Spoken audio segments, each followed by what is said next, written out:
Dans l'univers de la course à pied, il y a des noms qui résonnent. Et ASICS Gel Nimbus, c'est vraiment la référence quand on parle de confort. C'est un peu la chaussure doudou, celle qu'on choisit pour être sûr d'avoir une protection maximale. Et il faut se souvenir qu'il y a 2 ans, pour la version 25, le mot qui revenait partout, c'était révolution. Ça, forcément, ça a mis la barre très très haut. Du coup, chaque nouveau modèle est attendu au tournant. Alors, la grande question qu'on se pose tous pour cette analyse, est-ce que la Gel Nimbus 27, la version 2025, arrive à faire aussi bien, voire mieux? Est-ce qu'elle mérite cet héritage? C'est ce qu'on va décortiquer ensemble. Mais avant de plonger dans la technique, c'est important de se rappeler à qui s'adresse cette chaussure à la base. La mission de la Nimbus, ça a toujours été très clair, permettre d'enchaîner les kilomètres en protégeant le coureur au maximum. Et ce qui est vraiment intéressant avec la Nimbus, c'est qu'elle est super polyvalente.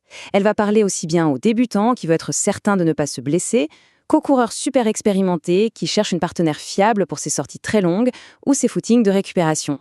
C'est une vraie valeur sûre. Parlons maintenant de ce fameux premier pas. Vous savez, ce moment décisif où on enfile une chaussure pour la toute première fois. Pour la Nimbus, c'est plus qu'un détail, c'est sa signature. La source que nous analysons utilise une image qui, je trouve, est parfaite. Le pied se pose naturellement dans un cocon moelleux. Et c'est exactement ça. Il n'y a pas de point de pression, pas besoin de faire la chaussure à son pied. On la met et hop, la sensation de confort est immédiate, enveloppante. C'est assez bluffant. Alors attention, ce confort instantané, ce n'est pas de la magie. C'est le résultat d'une somme de détails bien pensés. On a par exemple le col en mousse qui vient caler la cheville tout en douceur, le mesh qui laisse le pied respirer, ou encore cette languette élastique qui épouse le coup de pied sans jamais serrer. Tout est conçu pour qu'on se sente bien, même après des heures de course. Allez, on rentre dans le dur. Le cœur de la Nimbus, c'est son amorti. C'est là que toute la technologie d'ASICS s'exprime. Le secret de la Nimbus 27 qui, en fait, il tient à l'association de 2 technologies majeures qui bossent ensemble pour donner cette sensation si particulière. D'abord, la mousse FF Blast plus Eco. ASICS a rajouté 2 petits millimètres d'épaisseur. Ça peut sembler anodin, mais sur des longues distances, cette épaisseur en plus fait une vraie différence en termes d'absorption des chocs. Et le petit plus, qui a son importance, c'est que la mousse intègre 24% de matériaux d'origine biologique. C'est toujours bon à prendre. Et puis, bien sûr, il y a la technologie Purgel. Elle est intégrée directement dans la semelle, et son rôle, c'est de venir encaisser les impacts à la place de nos muscles et de nos articulations.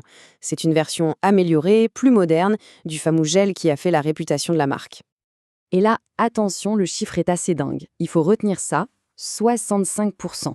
Le Purgel absorbe 65% de choc en plus que les anciennes versions du gel. C'est un gain énorme, un vrai bond en avant qu'on ressent directement à chaque foulée. Bon, la fiche technique, c'est une chose. Mais sur le terrain, sur le bitume, ça donne quoi? Voyons comment tout ça se traduit en conditions réelles. Une des grosses nouveautés, c'est la semelle extérieure Hybrid ASICS Grip. En gros, c'est la fusion de 2 types de caoutchouc pour avoir le meilleur des 2 mondes. Une super adhérence, même quand la route est trempée, et une très bonne durabilité. C'est un vrai plus pour la sécurité, peu importe la météo. Alors, si on se projette sur un marathon, comment l'utiliser? L'analyse est assez claire là-dessus. Pour quelqu'un qui vise moins de 3h30, la Nimbus 27 sera une partenaire d'entraînement parfaite pour les sorties longues, pour accumuler les bornes sans se fatiguer. Pour un objectif au-delà de 3h30, elle peut carrément être la chaussure pour le jour J, offrant protection et confort jusqu'à la ligne d'arrivée. Ok, tout ça semble presque trop beau pour être vrai. Mais avec autant de technologie et de confort, il y a forcément des compromis. Parce qu'en course à pied, tout est une question d'équilibre. C'est le moment de faire le bilan. Alors, au final, que faut-il vraiment retenir de cette ASICS The Gel Nimbus 27? Pesons le pour et le contre. D'un côté, les points forts sont indéniables. Un amorti et une protection absolument top niveau. Un grip qui met en confiance et une durabilité qui promet de tenir la distance. De l'autre côté, il faut accepter un prix assez élevé, 200 €. Un poids qui la place dans la catégorie des poids lourds avec 305 grammes et le fait que l'évolution par rapport au modèle 26 reste subtile. Ah, et il faut aussi noter qu'un petit temps d'adaptation est parfois nécessaire. Du coup, qui va vraiment adorer cette chaussure? En fait, c'est assez simple, toute personne pour qui le confort et la protection passent avant la performance pure et la vitesse. Si on débute et qu'on veut être en sécurité, si on court beaucoup et qu'on a besoin d'une chaussure fiable pour le quotidien, ou simplement si on veut une paire pour récupérer en douceur, c'est un excellent choix. Pour conclure, la Nimbus 27 ne trahit pas sa réputation. C'est une véritable forteresse de confort. La question finale, c'est de savoir si cet investissement de 200 € est justifié par rapport à sa propre pratique. Est-ce que ce confort maximal correspond à ses besoins? C'est une décision très personnelle.